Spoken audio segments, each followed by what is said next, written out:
It was a typical Monday morning at Riverside University when Daniel walked into his advanced mathematics lecture hall. The room smelled like old coffee and dry erase markers, and students were scattered around in small groups, chatting about their weekend plans. Daniel always sat in the back corner, not because he was trying to hide, but because he liked having a clear view of everything.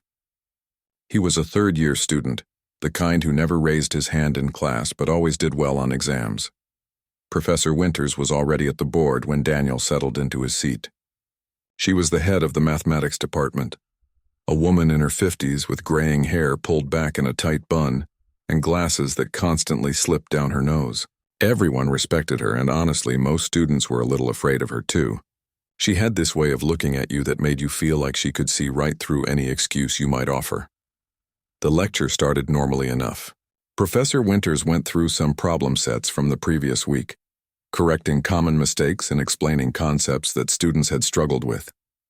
But then, about 20 minutes into the class, she did something unusual. She pulled out a red marker instead of her usual black one. "Before we continue with today's lesson," she said, her voice carrying across the lecture hall, "I want to show you something different." She began writing on the board and the room grew quiet. Students stopped whispering. Laptops paused mid-keystroke. Everyone sensed that something important was happening. The equation she wrote was massive. It sprawled across the entire whiteboard, line after line of symbols and numbers that looked more like art than mathematics. When she finally stepped back, the board was covered from edge to edge. "This," Professor Winters announced, turning to face the class, "is what we call the department challenge. It's been on our research board for the past year and a half, and some of the brightest mathematical minds in this university have attempted to solve it." She paused, pushing her glasses up. "None have succeeded." A nervous laugh rippled through the classroom. Someone in the front row whispered, "Is this going to be on the test?" Professor Winters heard it and smiled, but it wasn't a warm smile. "No, Mr. Rodriguez, this won't be on any test. This problem deals with prime number distribution and has applications in cryptography that could change how we secure digital information. I'm showing it to you not because I expect any of you to solve it, but because I believe it's important for students to understand that mathematics still has mysteries. There are still questions we cannot answer." Daniel stared at the board. While other students were already packing up their notebooks, dismissing the problem as something beyond their reach, he found himself drawn to it. There was something about the way the numbers connected, the flow of the logic even though he didn't fully understand it yet. His roommate, Chris, sat 2 seats over and caught his eye. Chris was a business major who only took this math class because he needed the credit. He leaned over and whispered, "Dude, don't even think about it." "Did you hear what she said? People with doctorates couldn't figure it out." Daniel shrugged and opened his notebook. While Professor Winters continued her lecture on a completely different topic, Daniel sketched out the equation. His hand moved quickly, copying every symbol, every number, every small detail. He didn't know why he was doing it. Something just told him to write it down. The rest of the class felt like background noise. Daniel kept glancing at the board, making sure he had copied everything correctly. By the time Professor Winters dismissed them, he had 3 full pages of notes just on that one problem. As students filed out, Daniel heard conversations around him. "Can you believe she wasted class time on that?" One girl said to her friend, "Like we don't have enough actual work to do." A group of graduate students who sat in on the lecture were discussing it more seriously. "I heard Professor Chen worked on that for 6 months before giving up," one of them said. "If he couldn't crack it, what chance does anyone have?" Daniel walked slowly, letting the crowd thin out. He wanted to take one more look at the board before Professor Winters erased it. But when he glanced back, she was still there, staring at the equation with her arms crossed. Her teaching assistant, a tired-looking graduate student named Kevin, stood beside her. "You know," Kevin said to her, "sometimes I wonder why you keep showing that to undergrads. It's not like any of them are going to solve it." Professor Winters sighed. "It keeps them humble. They come in here thinking they know everything, that math is just about memorizing formulas. Showing them the impossible reminds them how much they don't know yet." Daniel left before they noticed him standing there. The words stung a little, but he understood where she was coming from. Still, as he walked across campus toward the library, he couldn't stop thinking about that equation. Chris caught up with him outside. "Hey, you want to grab lunch? A bunch of us are going to that new burger place." Maybe later, Daniel said, distracted. I need to hit the library first. For what? We don't have anything due this week. Just want to look something up. Chris gave him a knowing look. You're thinking about that equation, aren't you? Daniel, come on, man. Even the professor said it's impossible. She said people haven't solved it yet. That's different from impossible. Dude, there's like 10 people in that department with PhDs who couldn't do it. You're a third-year undergrad. No offense, but what makes you think you've got a shot? Daniel didn't have a good answer for that. Chris was right. It was ridiculous to even consider trying. The logical part of his brain knew that. But there was another part, a stubborn part that kept saying, what if? I'm just curious, Daniel finally said. I'm not saying I'm going to solve it. I just want to understand what it's asking. Chris shook his head, smiling. All right, man. Don't spend all day in there. You still need to eat actual food, remember? The library was quiet when Daniel arrived. He found a spot in the back, away from the group study areas where people talked and laughed. He spread out his notebook and stared at the equation he'd copied. For the first hour, he just read it over and over, trying to understand what each part meant. Some of it was familiar from his coursework. Other parts were completely foreign. He pulled out his laptop and started searching for related concepts, diving down rabbit holes of mathematical theory. Time disappeared. Before he knew it, 3 hours had passed.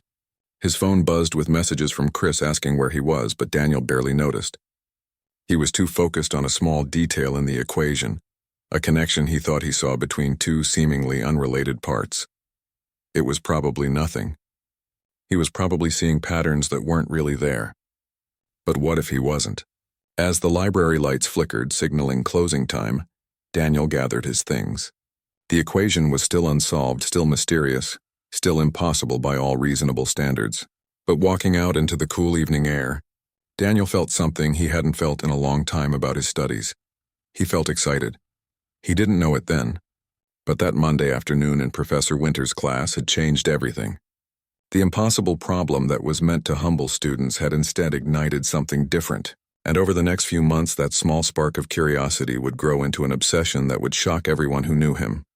The equation haunted Daniel in ways he never expected. That first night after copying it from the board, he tried to focus on his other assignments.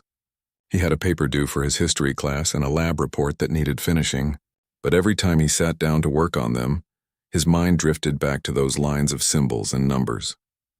By Wednesday, he had filled an entire notebook with attempts at understanding different parts of the problem. His desk was covered in scattered papers, empty coffee cups, and textbooks he'd pulled from the library. Chris would come back to their dorm room and just stare at the mess. This is getting weird, man, Chris said one evening, picking up a cup that had been sitting there for days. You've been at this for almost a week straight. I'm close to something, Daniel muttered, not looking up from his work. I just need to figure out how this section connects to the prime distribution pattern. You're not close to anything. You're losing your mind over a problem that actual professors gave up on. Chris sat on his bed, genuinely concerned now. When's the last time you went to the gym? Or hung out with anyone? Daniel finally looked up. His eyes were red from lack of sleep. I'll take a break soon. I just want to try one more approach. But one more approach turned into 5 more, and 5 turned into staying up until 3 in the morning. Hunched over his desk while Chris slept. Sometimes Daniel would pass out right there, his face pressed against his notebook, only to wake up 2 hours later and immediately start working again. His other classes started suffering. In his physics lecture, the professor called on him to answer a basic question, and Daniel just stared blankly. He'd been thinking about the equation instead of listening. He got a C on a quiz in his statistics class, something that had never happened before.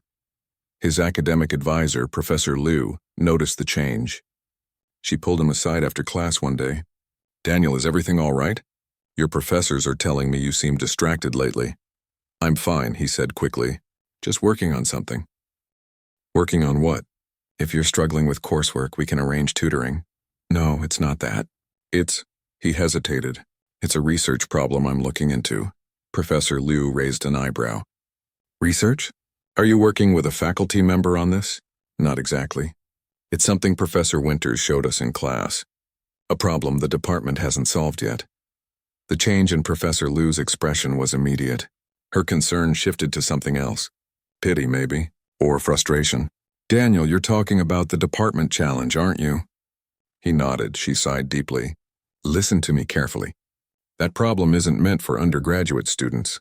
It's not even meant for most graduate students. Showing it in class is just a teaching tool, a way to demonstrate that mathematics still has frontiers. You're not supposed to actually try to solve it. But why not? If the problem exists, someone has to solve it eventually. Someone will, probably. But that someone will likely be a researcher with years of specialized training, access to computational resources, and collaboration with other experts. You're a bright student, Daniel, but you need to focus on your actual coursework. Graduate school applications are coming up.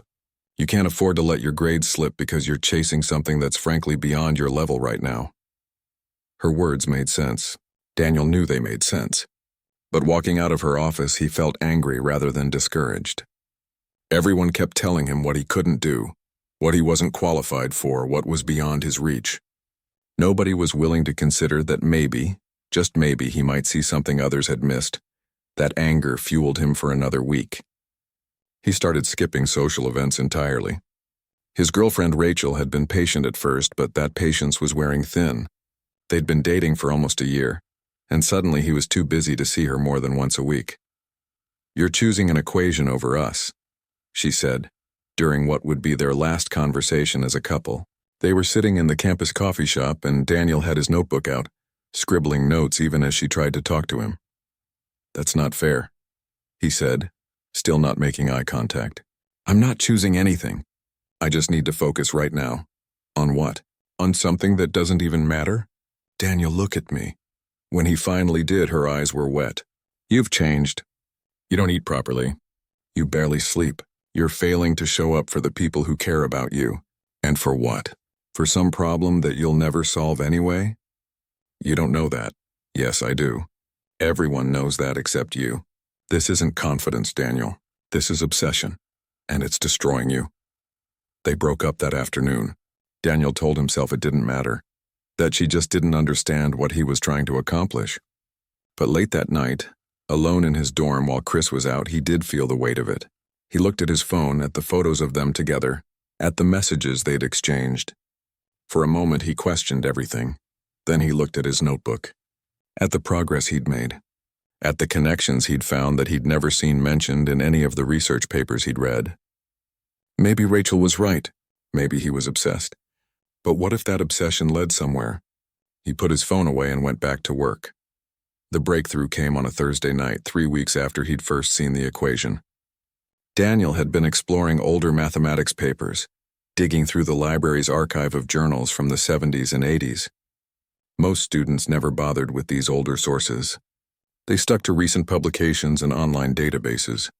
But Daniel had a theory that maybe someone had written about a related concept decades ago, before computers changed how people approach these problems. He found it in a paper from 1976, published in a Japanese mathematics journal. The paper wasn't even in English originally. He was reading a translation that had been done years later, and it was buried in a bound volume that looked like nobody had opened it in a decade. The technique described in the paper was called the Komodo transformation. It was a method for restructuring certain types of equations to reveal hidden relationships between variables. Daniel had never heard of it in any of his classes. As far as he could tell, it had been forgotten by most modern mathematicians, but reading it, something clicked in his mind. The transformation could be applied to one section of the department challenge, and if he combined it with a concept from number theory that he'd learned last semester, and then connected that to another approach he'd read about in a different paper, his hands started shaking. He pulled out a fresh notebook and began writing. The ideas flowed faster than he could capture them. He made mistakes, crossed them out, started over. Hours passed. The library closed and he had to leave, but he went straight back to his dorm and continued working. Chris came back around midnight and found Daniel at his desk, surrounded by papers, writing frantically. "Dude, you okay?" "I think I found something," Daniel said, his voice hoarse. He hadn't realized how dry his throat was. "Chris, I actually think I found something." "Found what?" "A way to solve it." "The equation." "I'm not done yet, but the path is there. I can see it." Chris walked over and looked at the pages of calculations. He couldn't understand any of it. "Daniel, listen to yourself. You really think you solved something that people with PhDs couldn't? I don't know yet. I need to check everything. But the logic works. The transformation creates a space where these three different concepts can interact, and when they do, the problem becomes solvable. Okay. But even if that's true, what if you made a mistake? What if there's an error somewhere and you've just been building on bad math for weeks? That thought sobered Daniel immediately. Chris was right. He could be completely wrong. All of this work, all of this sacrifice could be based on a fundamental error he'd made early on and never caught. I need to verify everything, Daniel said quietly. Every single step. He spent the entire weekend doing exactly that. He went through each line of his proof, checking and rechecking. He looked for mistakes in his logic, errors in his calculations, assumptions he'd made that weren't valid. It was exhausting, tedious work. Several times he found small errors and had to revise sections, but the core approach held up. By Sunday evening, he had 23 pages of work. The proof was dense, technical, and used concepts that most of his classmates had never encountered. But unless he was completely delusional, it was correct. The question now was what to do with it. He could just keep it to himself, save himself the embarrassment if he was wrong. Or he could show it to someone, take the risk of looking foolish, but possibly, just possibly, prove that everyone who doubted him had been wrong. Monday morning arrived, and Daniel hadn't slept at all. He'd spent the whole night debating with himself. Chris had given up trying to talk sense into him and had just gone to bed, leaving Daniel alone with his thoughts and his proof. At 8 a.m, Daniel made a decision. He printed out his work, put it in a folder, and headed across campus toward the mathematics building. His hands wouldn't stop shaking. His stomach felt like it was full of rocks. Every step toward Professor Winter's office felt like walking toward Judgment Day, but he kept walking anyway. Because after everything he'd sacrificed, every friendship he'd strained, every hour of sleep he'd lost, he needed to know if it had all been worth it. The mathematics building was quiet on Monday morning. Most classes didn't start until 10, and it was only 8:30. Daniel's footsteps echoed in the empty hallway as he made his way to the 3rd floor, where the faculty offices were located. He'd been in this building hundreds of times, but today it felt different. Today it felt like he was walking into something that would change everything, one way or another. Professor Winters's office was at the end of the hall. Her door was partially open, and through the gap Daniel could see her sitting at her desk, red pen in hand, working through what looked like a stack of student papers. For a moment he considered turning around. He could just go back to his dorm, throw the proof away, and pretend none of this had ever happened. Nobody would know. Nobody would laugh at him for thinking he could solve something that had stumped people far smarter than him, but his feet kept moving forward. Before he could change his mind, he knocked on the doorframe. The sound seemed too loud in the quiet building. Professor Winters looked up, and for a second she seemed annoyed at the interruption. Then she recognized him. "Mr. Peterson, isn't it? From the Monday lecture?" "Yes, ma'am." His voice came out smaller than he'd intended. "Office hours don't start until 9. Is this urgent?" Daniel gripped the folder tighter. I have something I'd like to show you. If you have a few minutes." She glanced at her watch, then at the stack of papers on her desk. "I really need to finish grading these. Can it wait until regular office hours?" "It's about the equation. The department challenge, that got her attention." She set down her pen and removed her glasses, studying him more carefully. "The equation I showed in class 3 weeks ago?" "Yes, ma'am." A slight smile crossed her face, but it wasn't a kind one. It was the smile of someone who'd heard this before. "Mr. Peterson, I appreciate your enthusiasm, but that problem is beyond undergraduate level work. If you have questions about understanding what it means, I'm happy to explain it during office hours, but I think I solved it." The words hung in the air between them. Professor Winter's expression didn't change immediately. She just looked at him, and Daniel couldn't tell what she was thinking. Then she leaned back in her chair and crossed her arms.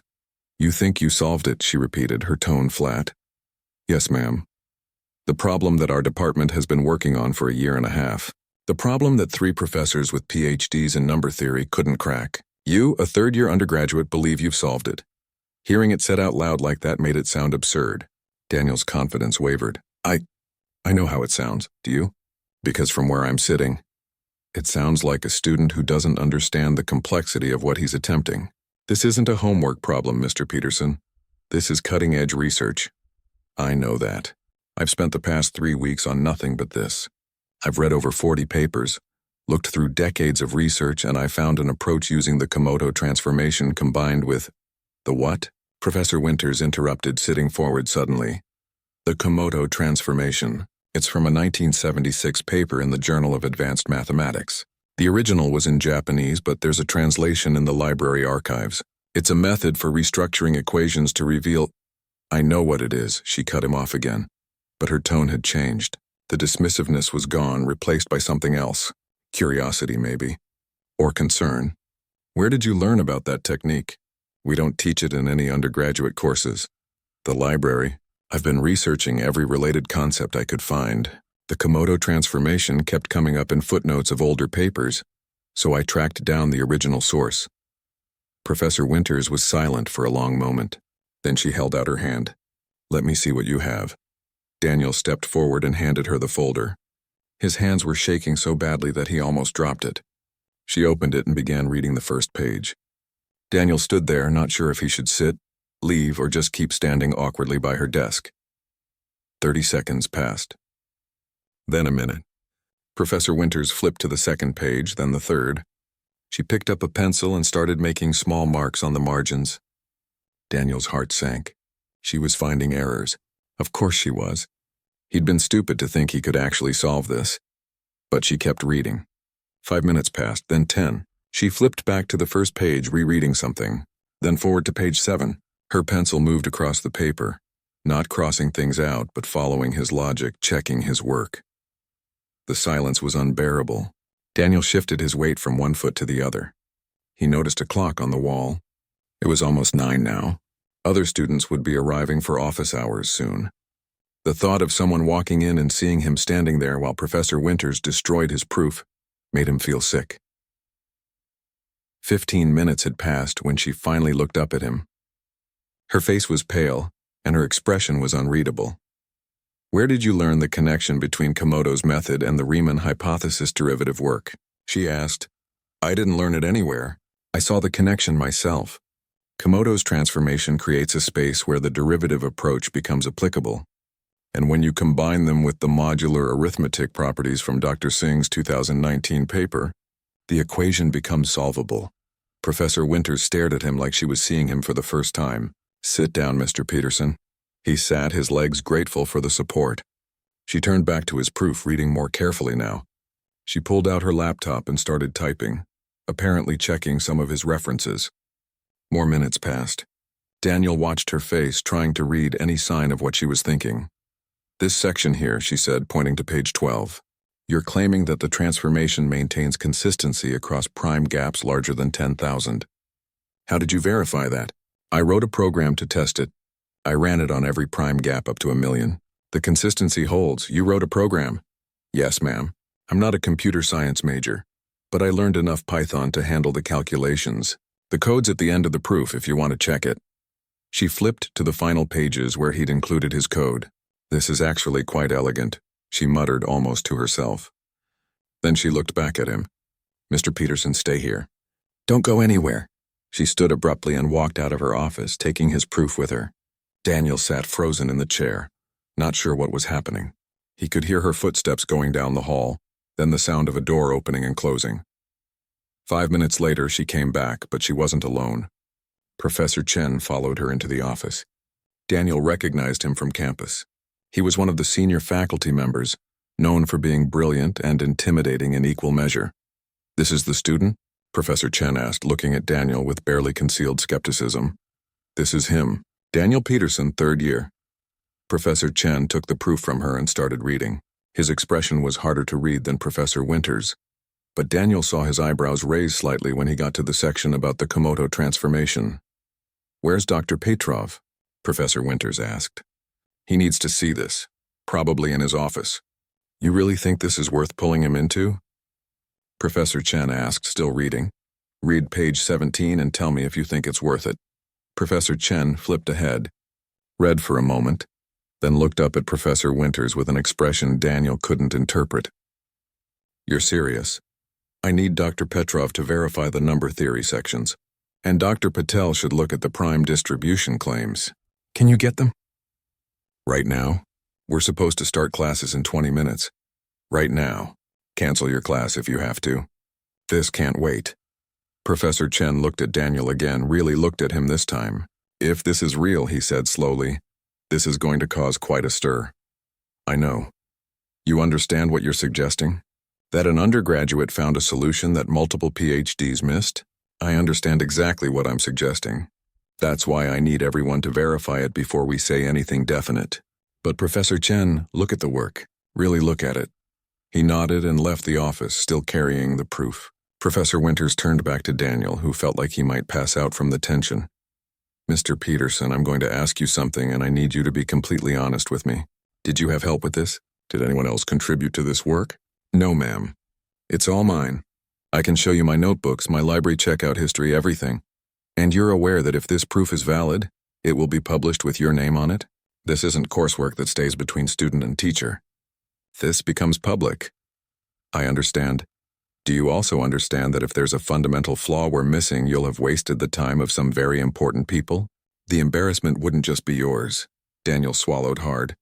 I've checked it dozens of times. I know I could be wrong. I know I probably am wrong. But I had to try. I had to show someone. For the first time since he'd entered her office, Professor Winters' expression softened slightly. The fact that you acknowledge you might be wrong shows more wisdom than many people twice your age. But Mr. Peterson, if this is correct, she paused.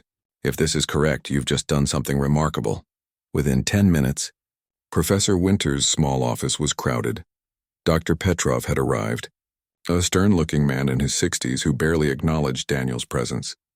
Dr. Patel came next, younger, but with an intense focus that was somehow more intimidating than Dr. Petrov's coldness. They spread Daniel's proof across Professor Winters' desk, and all 4 professors began examining it together. Daniel was asked to wait outside. He sat on a bench in the hallway watching students pass by on their way to class. Nobody paid attention to him. They had no idea that inside that office his entire future was being decided. Either he was about to become the biggest joke in the department, or something else was happening. Something he didn't quite dare to believe yet. An hour passed, then another. Daniel's phone buzzed with messages from Chris asking where he was, but he couldn't bring himself to explain what was happening. Not yet. Finally, the office door opened. Professor Winters stepped out, and her face told him everything before she said a word. Mr. Peterson, can you come back inside, please? Daniel stood up from the bench, his legs unsteady beneath him. The past 2 hours of waiting had been torture, and now facing whatever came next felt almost worse.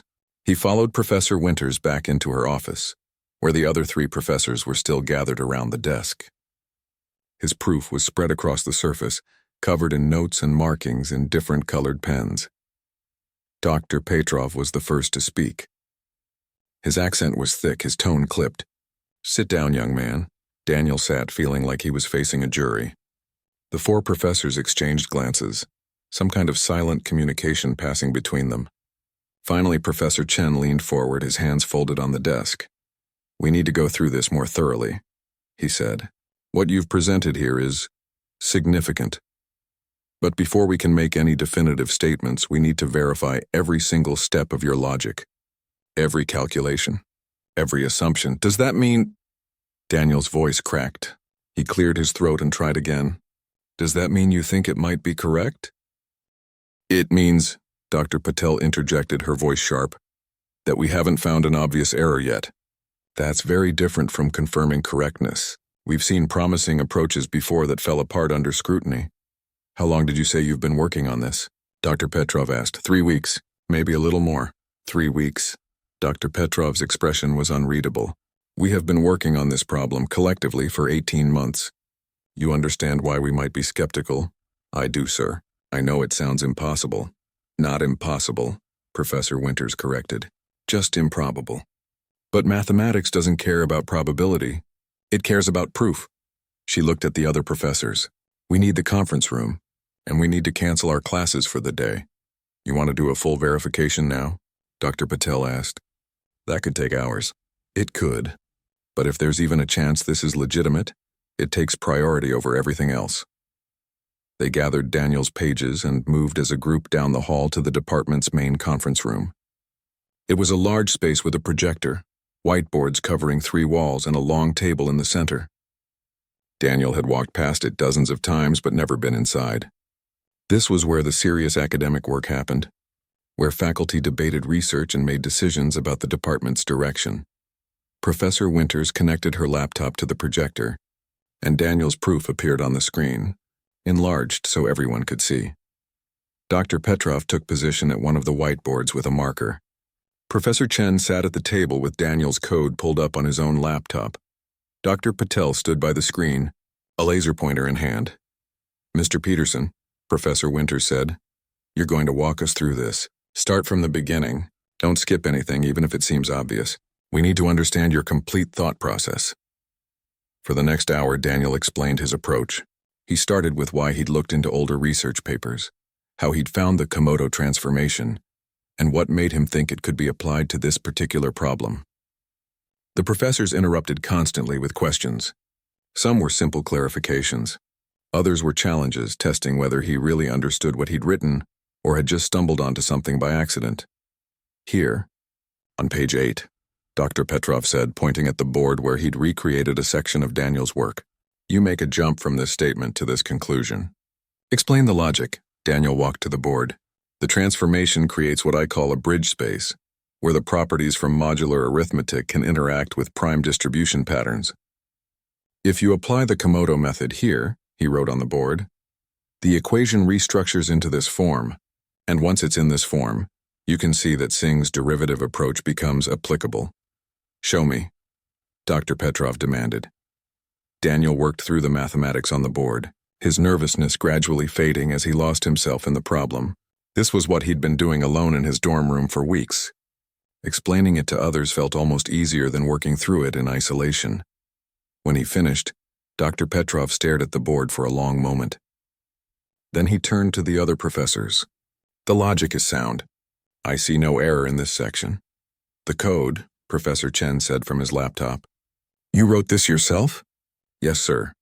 It's more sophisticated than I expected from someone without formal training.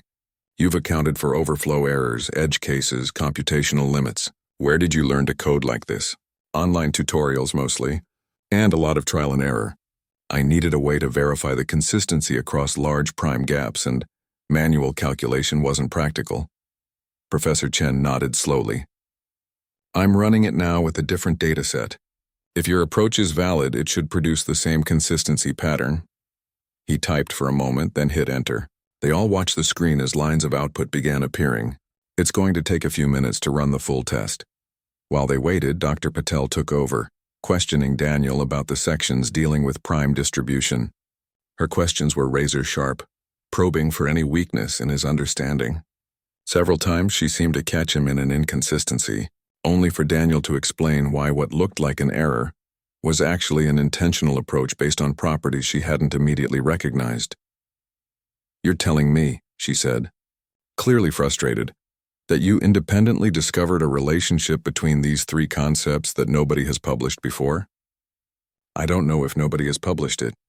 I just know I haven't found any paper that makes this specific connection. Maybe it exists somewhere and I just didn't find it, but the relationship is there. The math proves it."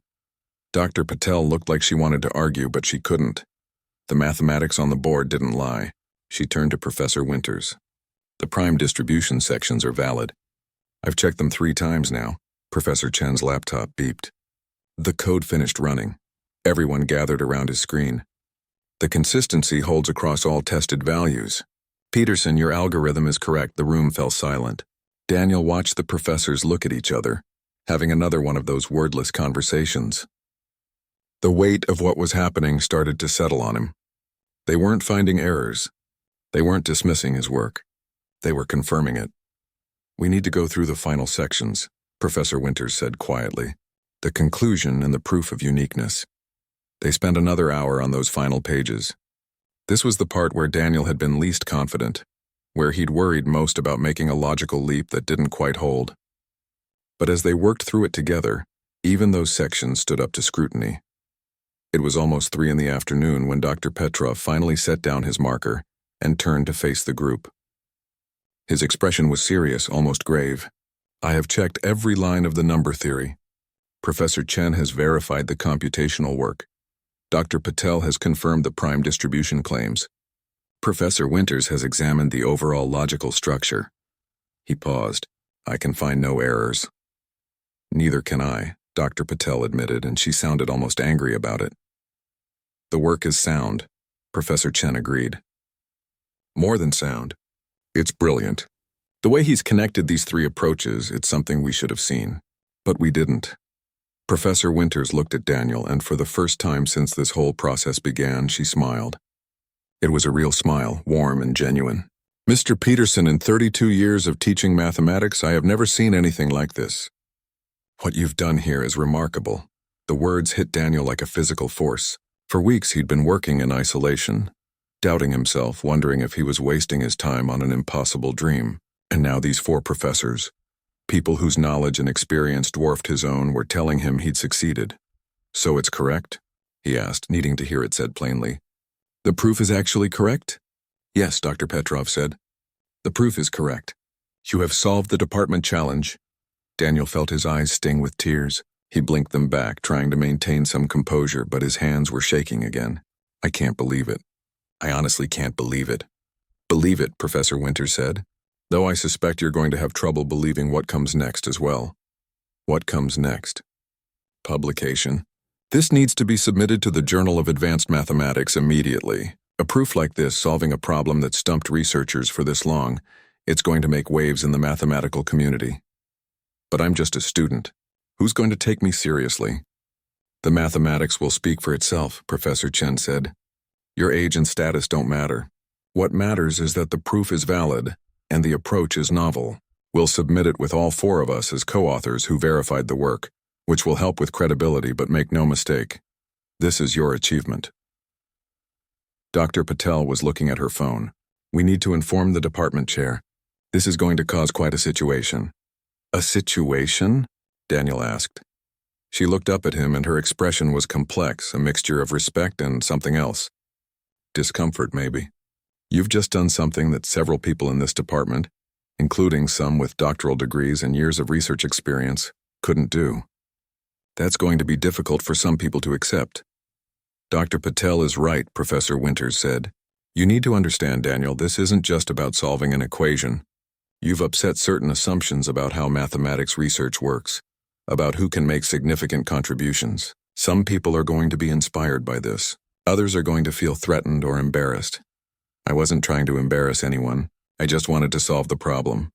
We know that, Professor Chen assured him, but intent doesn't always matter. When word spreads, and it will spread quickly, you're going to get a lot of attention. Some of it positive, some of it not so positive. Are you prepared for that?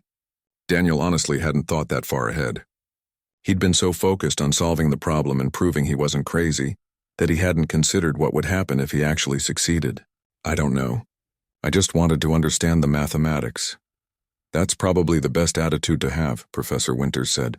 Stay focused on the work, not the attention. Speaking of which, we need to prepare this for submission. The journal will want a clean, professionally formatted version. I'll work with you on that. We should also prepare a presentation for the department. Everyone will want to understand how you approached this. Over the next hour, they discussed logistics. The paper would need an abstract, references properly formatted, the code included as supplementary material. Professor Winters would guide Daniel through the publication process. They'd present the proof to the full mathematics department at their next meeting, which was scheduled for the following Monday. That's only 6 days away, Daniel said, suddenly anxious again. I have to present this to the entire department? You don't have to do it alone, Professor Winters assured him. We'll present it together, but yes, you'll need to explain your approach. These are your colleagues now, Daniel. That's something else you need to understand. By doing this, you've moved from being just a student to being a researcher. The department will start seeing you differently. As they finally prepared to leave the conference room, Dr. Petrov approached Daniel. The older professor had been stern and intimidating throughout the verification process, barely showing any emotion, but now his expression had softened slightly. You have a gift, he said quietly. I have been studying mathematics for 40 years, and I did not see what you saw. That is not because you are smarter than me, It is because you looked at the problem with fresh eyes, without the assumptions and blind spots that experience can create. Do not lose that perspective as you continue your studies. Thank you, sir. That means a lot. But also, Dr. Petrov continued, his tone becoming stern again. Do not let this success make you arrogant. You solved one problem. There are infinitely many more. Stay humble, stay curious, and keep working. I will, sir. As Daniel left the mathematics building that afternoon, the sun was setting. He'd been in that conference room for most of the day, and the campus looked different in the orange light. Or maybe he was the one who was different. He pulled out his phone and saw dozens of missed messages from Chris, from his other friends, even one from Rachel asking if he was okay. He didn't know how to respond to any of them. How do you tell people that your entire life just changed? That the impossible thing everyone said you couldn't do, you actually did. Instead, he just started walking. His feet carried him across campus to the library, that same library where he'd found the paper about the Komodo transformation. He went inside and made his way to the back corner where he'd spent so many hours over the past 3 weeks. His usual table was empty. He sat down and opened his notebook, looking at all the scribbled calculations and crossed-out attempts. So much work, so many hours of doubt and frustration, and somehow, impossibly, it had led here. His phone buzzed again. This time it was a message from Professor Winters. The department chair has been informed. He wants to meet with you tomorrow morning. Also, word is starting to spread. Be prepared for people to react. You did something extraordinary today, Daniel. Be proud of that. Daniel smiled and put his phone away. Tomorrow would bring new challenges, new attention, new complications. But right now, in this quiet moment in the library where it had all started, he just let himself feel what he'd been too scared to feel before. He'd done it. Against all odds, against all expectations, he'd actually done it. The news spread through the mathematics department like wildfire. By Tuesday morning, everyone knew. Daniel walked into the mathematics building and felt the change immediately. Students he'd never spoken to before stared at him. Some whispered to their friends as he passed. A few brave ones approached him to congratulate him, though they seemed unsure how to act around him now. The meeting with the department chair, Dr. Wilson, had been surreal. The older man had looked at Daniel with a mixture of pride and bewilderment, as if he couldn't quite reconcile the ordinary-looking student in front of him with someone who'd just solved a problem that had defeated some of his best faculty members. This is unprecedented, Dr. Wilson had said, leaning back in his chair. We'll need to handle the publicity carefully.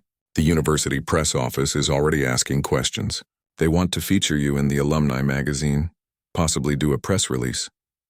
I don't really want publicity, Daniel had replied.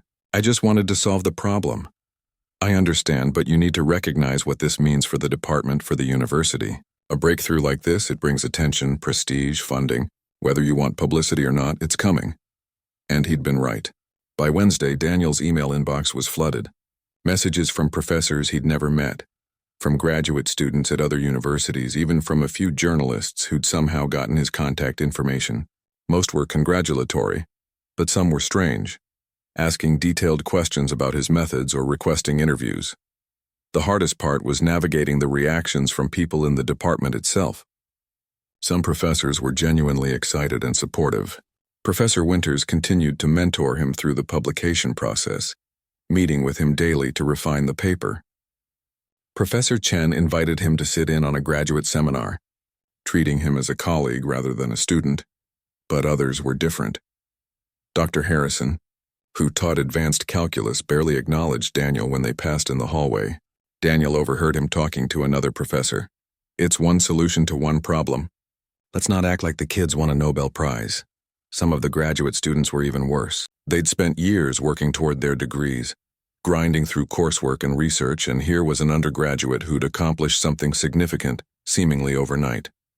Daniel could see the resentment in their eyes, hear it in their clipped responses when he asked questions in class. One afternoon, he found himself in the department common room at the same time as 3 graduate students he vaguely recognized. The conversation died as soon as he entered. After an awkward silence, one of them, a guy named Tom, spoke up. Must be nice, Tom said, not quite looking at Daniel. Spending 3 weeks on a problem and becoming a department celebrity. I didn't do it for attention, Daniel said quietly. Sure, You just happened to pick the one problem that would make you famous. Tom, come on, one of the other students said, clearly uncomfortable. No, I want to know, did you have help?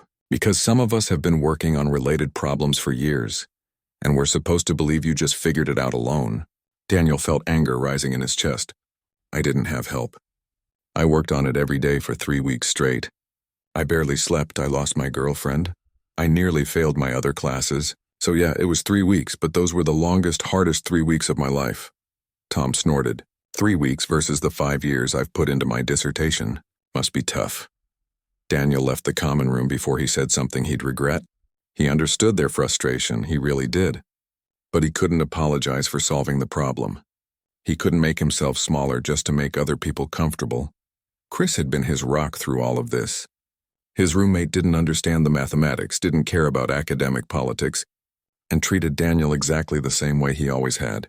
Dude, people are just jealous, Chris said that evening as they ate pizza in their dorm. You did something cool and they wish they'd done it. That's all it is. It's more complicated than that, is it though? Like really? You solved a problem. Some people are happy for you. Some people are salty about it. That's just how people are, Daniel smiled despite himself. When did you become so wise? I've always been wise. You're just usually too buried in math to notice. The presentation to the full department was scheduled for Monday afternoon. All weekend, Daniel prepared. Professor Winters helped him create slides that would explain his approach to both specialists and general mathematicians. They practiced the presentation multiple times with her playing the role of skeptical audience member, throwing hard questions at him. You need to be ready for pushback, she warned him. Not everyone is going to accept this gracefully. Some people will try to find holes in your logic, not because they're there, but because they want them to be there. Why would they want that? Because your success challenges their understanding of how things are supposed to work. Young students are supposed to learn from older professors, not show them up. I know it's not fair, but it's human nature. Monday afternoon arrived too quickly. The department's main lecture hall was packed. Every faculty member was there, along with most of the graduate students and even some undergraduates who'd heard about the presentation. Daniel stood at the front of the room, his laptop connected to the projector, and felt his hands shaking as he held the remote. Professor Winters introduced him briefly, then stepped aside. Daniel took a deep breath and began. 3 weeks ago, Professor Winters showed us a problem in class. She called it the department challenge, and she told us it was unsolved. Most of you know what I'm talking about. The equation dealing with prime number distribution that's been on the research board for 18 months. He clicked to the next slide, showing the original equation. A murmur went through the audience. I'm here today to present a solution to that problem. For the next 40 minutes, Daniel walked them through his approach. He explained finding the Komodo transformation, how he'd connected it to other concepts, the code he'd written to verify his work. He showed his logic step by step, anticipating questions and addressing them before they could be asked. The room was silent except for his voice. He couldn't read the expressions on most faces. Some people were leaning forward, engaged. Others sat with arms crossed, skeptical. Dr. Harrison looked openly annoyed. When Daniel finished, Professor Winters opened the floor for questions. Hands shot up immediately. The Komodo transformation hasn't been widely used in modern research, one professor said. Why did you think to apply it here? Daniel explained about the older papers he'd found, about looking for forgotten techniques that might offer new perspectives. Another hand went up. Your code, a graduate student asked. How do we know it's not hiding errors in the calculation? The code is included in the supplementary materials. Anyone can review it, run it themselves, modify it to test different cases. It's completely transparent. More questions came, some genuine, some that felt like attempts to poke holes in his work. Daniel answered each one calmly, referencing specific parts of his proof. Professor Winters, Professor Chen, Dr. Petrov, and Dr. Patel all backed him up when needed, confirming their verification of his work. Finally, Dr. Wilson stood up. I think we've heard enough to understand the significance of what Mr. Peterson has accomplished. The paper is being submitted to the Journal of Advanced Mathematics this week. Pending peer review, this appears to be a genuine solution to a problem that has challenged us considerably. He paused. Mr. Peterson, on behalf of the department, I want to commend you for this work. You've demonstrated that brilliant mathematics can come from unexpected places. The room broke into applause. It wasn't entirely enthusiastic. Some people clapped politely but without real warmth. But others, including several students Daniel had never spoken to, stood up and applauded genuinely. Professor Winters was beaming with pride. After the presentation, people crowded around Daniel. Some wanted to discuss his methods in detail. Others just wanted to shake his hand. In the crowd, Daniel noticed Tom, the graduate student who'd confronted him in the common room. Their eyes met, and after a moment, Tom nodded slightly. Not quite an apology, but an acknowledgement. Daniel nodded back.